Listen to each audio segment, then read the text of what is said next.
Isang magandang araw Pilipinas, magandang araw Soxer Gen. Welcome sa isa na namang edisyon ng programang Performing and Informing, hatid sa inyo ng Presidential Communications Office, Philippine Information Agency sa pakikipagtulungan ng Information Coordinating Network of Soxer Gen o ICONSOX. Sa ngalan ni PIA Director General Catherine Chloe Di Castro at PIA 12 Regional Director Fryan Abquilan, ako po si Oliver Rivera at samahan ninyo kung alamin ang mga latest development programs, projects and activities ng ating pamahalaan na ipinatutupad sa bahaging ito ng bansa. Tayo po ay mapapanood via Facebook, YouTube at Spotify at sa ating mga partner media mula sa iba't ibang bahagi ng rehiyon na kumukuha din sa ating talakayan. And pasalamatan po natin ang ating venue for today's episode, ang City Mall, Coronadal City. And we have with us today ang ating kaibigan mula sa Department of Agriculture upang pag-usapan ang isa sa kanilang mga flagship programs na ipinatutupad dito po sa ating bansa. We have with us the RSBSA Program Management Officer ng DA-RFO 12, si Ma'am Sheena D. Osier. Ma'am Sheena, good morning. Ang inyong pagbati po muna sa ating mga manonood.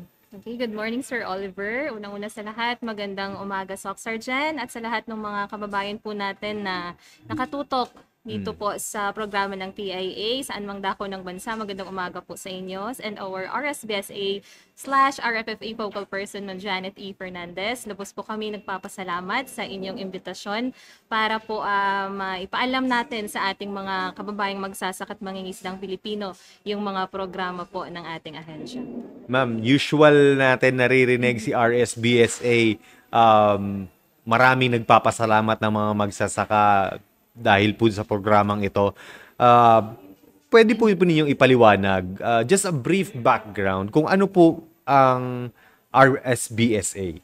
Okay, sir. Yung RSBSA po natin ay isa po siya sa mga inisyatibo po ng ating gobyerno. Specifically, the Department of Agriculture. Nag-upisa po talaga si RSBSA, partner po ang Department of Agriculture. So, si RSBSA po ay nagsisilbing database or ito po yung inisyatibo ng pamahalaan para po sa opisyal na talaan ng ating mga magsasaka at mangingisdang Pilipino. So it serves as a central database po ng kanilang mga impormasyon, specifically sa kanilang mga farming activities. Yun po yung talagang goal po ng RSBSA. Ano yung pangunahing layunin niya, ma'am? Sabi niyo po database. Yes. Ano yung laman ng ano yung kinukuha na data sa ating mga magsasaka? Yes po. Klaro ko lang, ma'am. Magsasaka and fisher folk. Yes po. Sige po. Farmers and fisher folk po Sige yung ating target dito.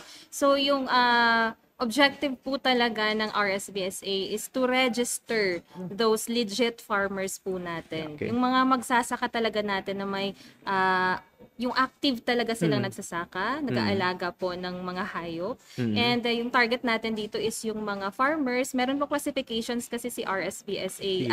I mean yung mga farmers po natin. Meron po tayong farmers, yung mga landowners po ito, tenants, lessees. And then meron din po tayong mga farm workers na kasama din dito yung mga farm laborers po natin, the fisher folk, and yung ating agri-youth. Agri-youth. Opo.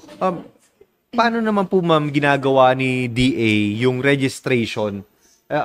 Alam natin, marami ang ating mga magsasaka at mangingisda sa ating, especially sa Region 12, ma'am, no? Paano natin ginagawa yung registration process? And ano yung mga kailangan?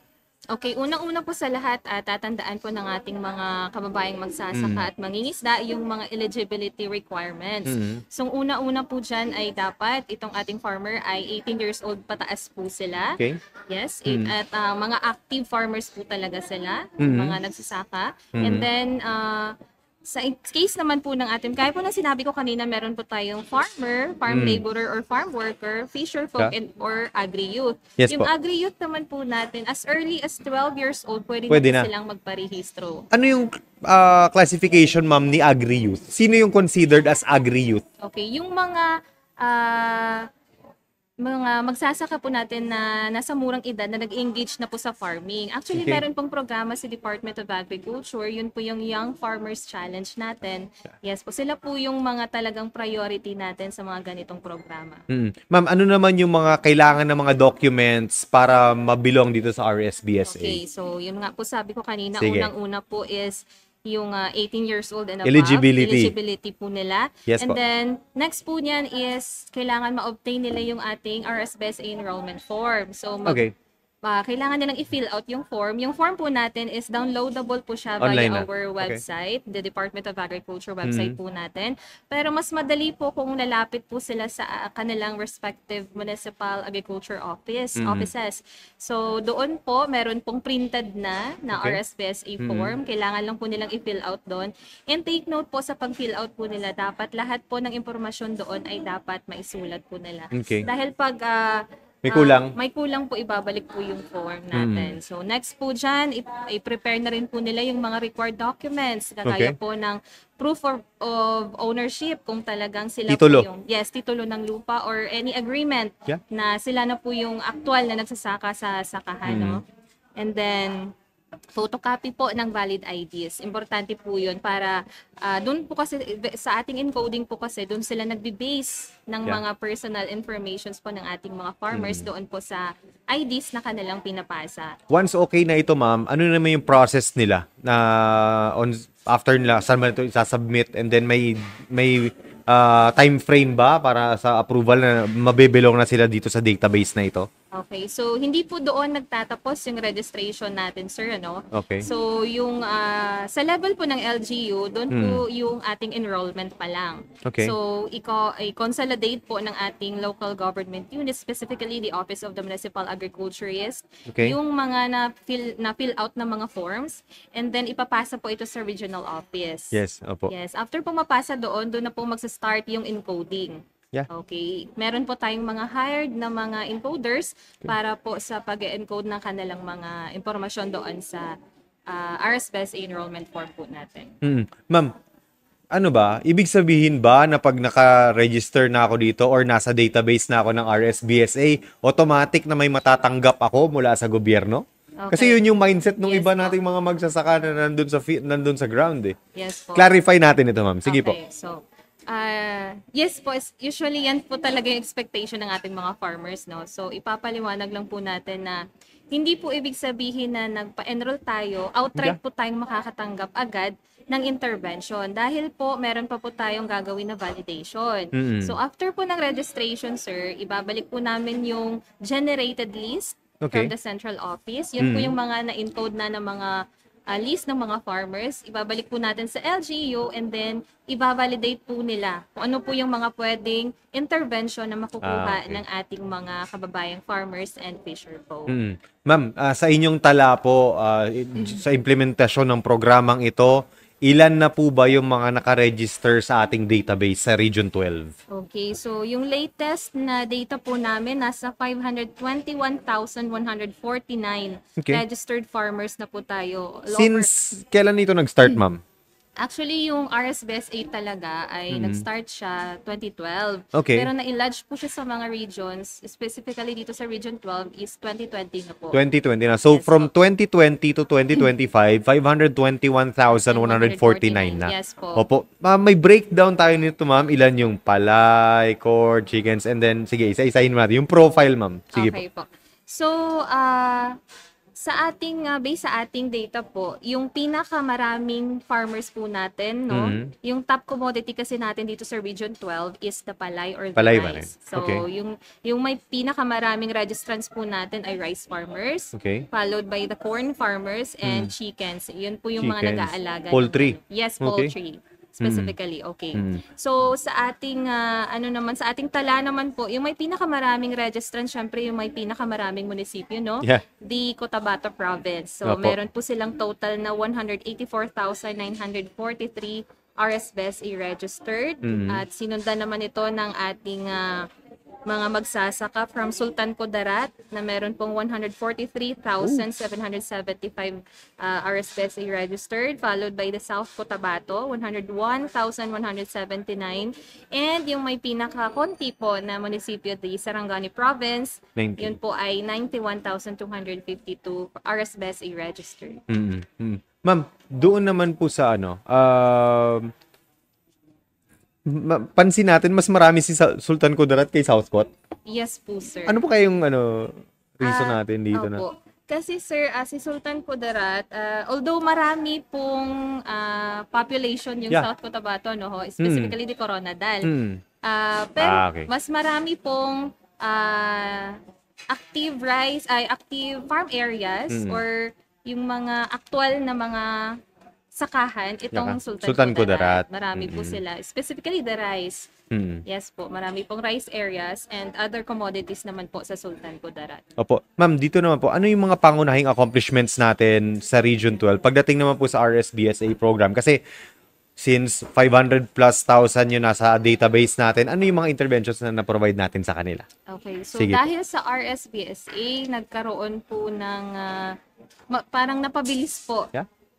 Napabilis po yung ating pamamahagi ng mga interventions dahil hindi na po tayo mahihirapan na piliin or tukuyin yung mga legit talaga na farmers para mabigyan natin ng interventions. So dati kasi binavalidate pa natin sa ground mano-mano po ang pagpili natin sa mga farmers. At least ngayon makikita na po natin sa system kung sino talaga yung mga qualified na mga farmers. And then kung sino na yung nabigyan at hindi nabigyan. Yes Ma'am, po. when we speak of interventions, ano po itong interventions na ito? Okay po. Yung interventions ni Department of Agriculture ay marami po siya, sir, actually. Kasi meron po kaming marami pong program si DA. Po. Okay, so usually ito po yung seeds, fertilizers, machineries po sa mga associations naman, cash assistance, ayan. Sorry. And meron din pong mga livestocks and insurances. Si insurances naman po ay partner naman natin dito si PCIC. PCIC. Yes po. Opo. Ma'am, kung mas mataas yung bilang ng ating registered na sa RSBSA, ano po yung kumbaga ano yung advantage nito?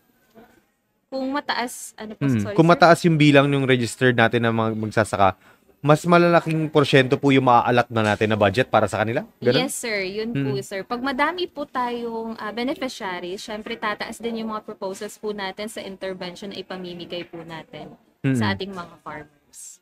Ibig sabihin, ma'am, pag nandito na, validated na siya, di ba?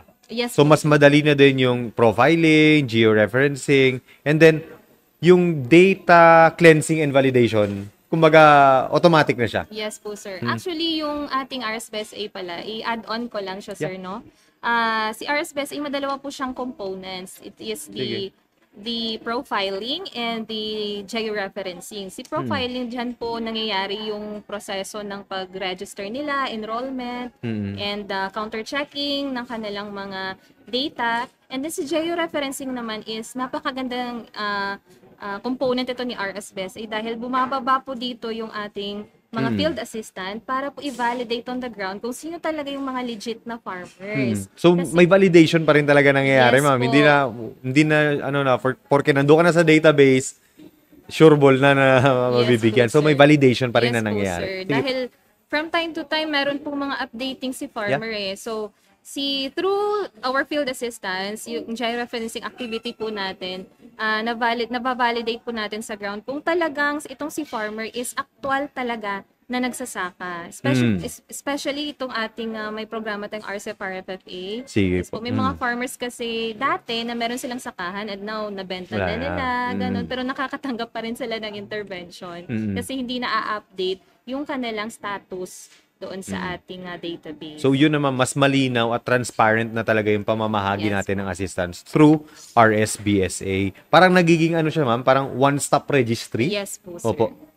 Ma'am, meron ba mga success stories from the registered na mga magsasaka o mangingisda na pwede po ninyong i-share sa ating mga audience and then baka pwede na makuha na ng inspirasyon? Opo. Okay po. Actually, marami ng farmers, kung nakaka-follow po kayo sa aming Agri Tayo Soxar Gen na Facebook page, marami pong kami pinopost doon ng mga success stories ng ating mga farmers. Actually, ayon po sa kanila, dahil po sa pagparehistro nila, nagiging priority po sila ng mga intervention and services na ino-offer po ng Department of Agriculture. And in fact, yung ibang agency po, sir, ay Ginagamit na rin. Yes, ginagamit na rin yung database po natin para i-identify din nila yung kanilang mga beneficiaries. Yes. Actually, siguro eventually yung mga ibang agencies din na nag-implement na rin sila. Kasi sa amin, sir, nag-implement kami na no RSBSA registration, no intervention. Oh, Yes so po. kumbaga si farmer na mismo talaga ang lalapit na magpaparegister siya Yes or else po. wala siyang matatanggap na intervention. Yes po. And then, yun ma'am, isa yun sa challenge. Ano pa po yung mga hamon na sa pagpapatupad ng programa natin dito sa Region 12? Okay, sir. Yung ibang mga challenges na na kinakaharap namin, especially sa registration, Registration talaga, ma'am, no? registration Oo. talaga, sir. Minsan syempre meron tayong mga farmers na hindi po nakapag-aral, Yeah, ganun. oo. Yung pag-fill out nila sa form, Oo. yes. Pagdating po sa intervention kasi nagkaka-conflict po tayo sa pag-claim Pag-release. nila. Kasi Pag-release iba yung natin. spelling. Yes po. Oo. Yun po yung mga challenges namin. And then yung mga lacking documents, napapasa nila kaya medyo natatagalan minsan yung process ng ating registration kasi yung mga pinapasa nila ng mga forms ay kulang po. Pero ngayon ay nakikipag-coordinate naman tayo sa LGUs na dapat sa level pa lang nila ay dapat kompleto na yung forms. Wala na pong mali sa mga pag-fill out ng kanilang forms. Opo, ma'am, kamusta naman yung reception ni LGU dito sa programang to? Tumutulong ba sila or kailangan pa ba ng paano yung reception po nila? Actually, si LGU, sila talaga yung partner Yeah. natin sa registration, Down to the barangay ba, ma'am? Yes po. Actually, meron po initiative, may bagong initiative po si RSBSA, which is the RSBS app. Ito po yung sistema or platform na ilalatag natin sa LGU. Actually, meron na tayong 14 na munisipyo na nakapag-training. Okay. Okay, ang tawag po namin dito is RSBS app LGU. So sa platform na ito, meron na pong access si LGU na mag-register, Okay. mag-encode, mag-verify, and mag-update ng mga farm status ng ating mga farmers. So, mas mapadali na po siya, sir, yung ating registration process. Opo. Ma'am, paano mo natin ma-ensure na walang duplication o tama yung mga data? Na-mention na po ninyo kanina, ma'am. Ano lang talaga natin na dapat yung mga data na ilalagay nila dito sa ating registry system ay tama Yes po. para mas madali. Paano po natin ini-ensure ito, ma'am?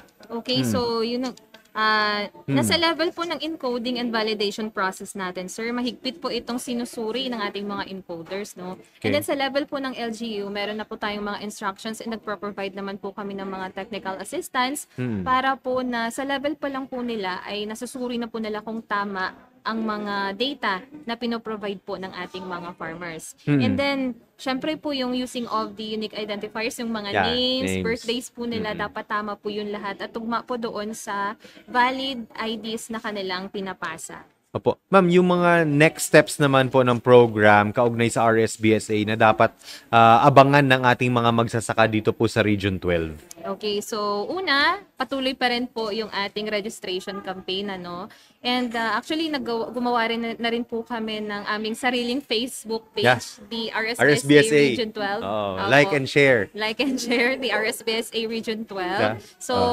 syempre ngayon, nasa digital world na po tayo. So, halos ng farmers ay nakaabang na sa social media. So, Yeah. yun, pinapalawak pa rin po natin yung ating information dissemination. And of course, pinapalakas din po natin yung ating georeferencing and profiling. Yeah. Ito talaga. Yes po. At syempre, sir, nais ko lang pong i-share na in the near future, magkakaroon na po kami ng digital agri. Digital agri. Yes Okay. po. Yung DA pa din. DA pa rin po siya. Opo. Opo, parang hindi pa po ito na-lodge, no? Pero ipaunahan ko na lang na next year ay magkakaroon tayo ng Agri-Verify. So, si Agri-Verify ay gagawin namin siya parang through caravan din po siya, sir. And then doon, isasagawa natin yung liveness check. Iti-check natin kung itong farmer na ito existing pa ba? Buhay pa ba si farmer? Siya ba talaga itong nakaregister? Or nagpa-farm pa ba talaga siya? Nagpa-farm pa Baka ba naman talaga big siya? time na siya. Di ba? Yes Hindi po, na siya sir. nag-venture na siya into other businesses aside from Yes. farming. Ma'am, before we end po, na-mention po ninyo kanina yung si RCEF, RFFA. I think ito rin isa sa flagship programs under RSBSA or katuwang ginagamit si RSBSA. Pasadahan natin, ma'am, ano po ito and then ano yung mga assistance na pwede matanggap ng ating mga magsasaka under this program? Okay, itong si RCEF RFFA ay created po siya through the Republic Act 11203, which Okay. is the rice Rice tarification. tarification. Yes, rice tarification law of 2019. Yeah.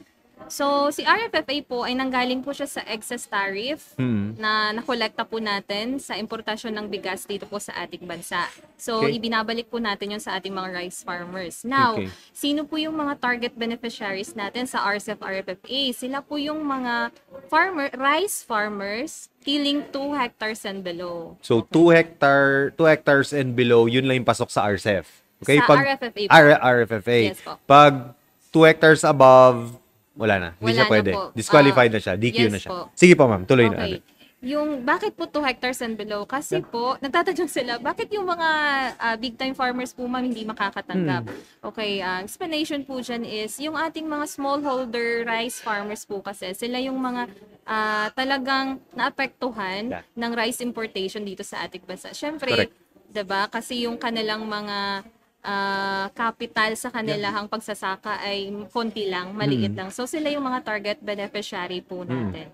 Ano yung mga assistance, ma'am, na binibigay sa kanila under this program? Okay, si RFFA separate siya no kasi pasadahan ko lang din Sige si po. RCEP or the Rice Competitiveness Enhancement Fund. Meron po siyang allocations na from 2019 meron po siyang 6-year appropriation na 10 billion per annum. So every year po may 10 billion po na binibigay itong si RCEP. So naka-divide po ito siya Sa sa ano? 50% po sa machineries, Okay. and then 30% sa seed development, kasali na po. Yung sa machineries po pala, partner po natin siya yung PhilMec. PhilMec. Okay. Okay. Yung sa seeds naman po ay partner din po natin dyan yung PhilRice. 30% PhilRice po ito. doon ang na-allocate natin para sa mga seeds. And the remaining 20% po ay nahati po siya sa 10% for the credit assistance. Partner din po natin din ng Land Bank of the Philippines. Pautang po yan para sa ating mga rice farmers. And the remaining 10% po is for extension services or the trainings po para po sa kanila. Ma'am, magkano yung matatanggap nila na cash assistance under this? Okay. So, dati po, ang usual na natatanggap ng ating mga rice farmers ay 5,000 pesos per farmer po yun siya. Per farmer? Yes po. Okay. And this year po, yung last year na nakolektang taripa is medyo tumaas. Ibig sabihin, tumaas din yung importasyon ng bigas. Yeah. Kaya tumaas din yung natatanggap ng ating mga Magkano farmers. naman? Naging 7,000 per farmer na po siya. Opo. Ma'am, sino yung pwede maka-avail? Yun nga, 2 hectares and below. Dapat ba? Required ba na registered sila sa RSBSA? Yes sir, bago po sila maging beneficiary ng programang ito, dapat first po is RSBSA registered po sila, and they are the actual rice farmers tilling 2 hectares and below. Opo. Ma'am, paano natin isinasagawa itong payout? Okay. Yung payout Mobile po, wallet or cash ba talaga binibigay sa kanila? okay po. So, sa mga previous po natin sir distribution or previous na payouts po ng mga farmers is cash po yung binibigay sa kanila. However, naisip po ng ating gobyerno na parang kawawa naman po sila, palagi sila pumipila, every caravan. So, nag-initiate po yung ating government na gagawin na lang po siyang ATM. ATM na siya. Oo. Oo, sila na mag-withdraw. Yes po. Opo. So, actually ongoing po yung aming distribution ng RCEP RFFA, sir. Nasa 72.81% na po kami. For the year?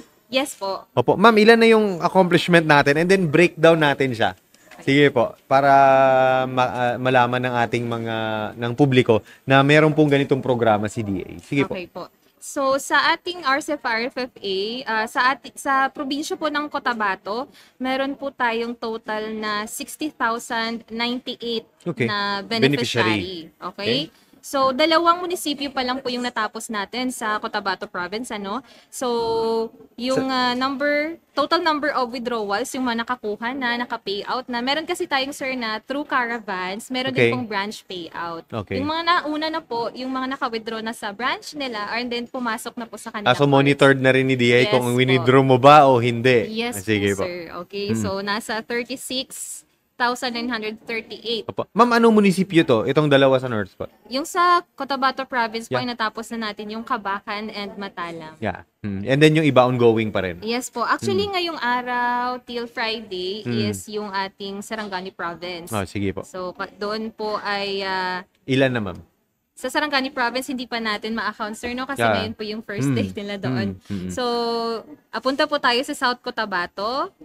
Ayan, so yung total po na beneficiary ng South Cotabato is 24,095. Okay. Okay, so yung natapos na po natin ay nasa 6 na munisipyo na po, which are the Banga, Norala, Santo Niño, Sorala, Tantangan, and Tiboli. Opo. So total po yan is total po ng 6 na munisipyo is 18,457. 57. Opo. Sultan Kudarat naman, ma'am. Yung Sultan Kudarat is 2 munisipyo na lang po hindi natin napuntahan. Ano, ma'am? Ito po yung Palimbang and Senator Ninoy Aquino. Malayo. Yes po. Sige po. So, si Sultan Kudarat naman is nasa 50,822 na total withdrawals, payouts, and na yung naka-cash out na po sa Caravan, yung natapos po natin. So, yung kabuuan sa ating rehiyon po, meron na po tayong natapos na 108,644 na mga farmers. Out of 149,200 or 72.81%. On track tayo, ma'am, kasi may 3 months pa natitira Yes. for the year. So, asahan natin na lahat po talaga itong mga farmer beneficiaries natin ay makakatanggap ng assistance for RCEP. Ma'am, medyo naubusan na po tayo ng oras. Baka may mensahe pa po kayo sa ating mga beneficiaryo ng inyong programa before we end. Sige po. Okay? Yan na. Sige, ma'am. Unang-una sa lahat, maraming salamat PIA, ano? And syempre, sa lahat ng ating mga farmers and fisher folk, especially dito po sa ating rehiyon, napaka-importante po na magparehistro po tayo sa RSBSA para po maging priority po tayo ng mga beneficiaryo sa mga iba't ibang intervention po ng ating gobyerno, specifically the seeds, fertilizers, and so on po, under the Department of Agriculture. And we would like to encourage naman po yung ating mga farmers and fisher folk na bumisita po tayo sa inyong respective Office of the Municipal Agriculturist para po sa makaragdagang impormasyon. And pwede nyo pong i-follow yung ating Facebook page, ang DA, yung Agri Tayo Socsargen. Lahat po ng mga updated na mga activities and programs po ng Department of Agriculture ay nasa page po. And don't forget din po na i-follow yung ating RSBSA Region 12. Sige po, maraming salamat po sa ating guest, si Ma'am Sheena D. Osier, ang RSBSA Program Management Officer mula sa Department of Agriculture, RFO 12. Sa ngalan ni PIA Director General Catherine Chloe Di Castro at PIA 12 Regional Director Frian Abquilan, ako po si Oliver Rivera, maraming salamat at isang magandang araw, Socsargen!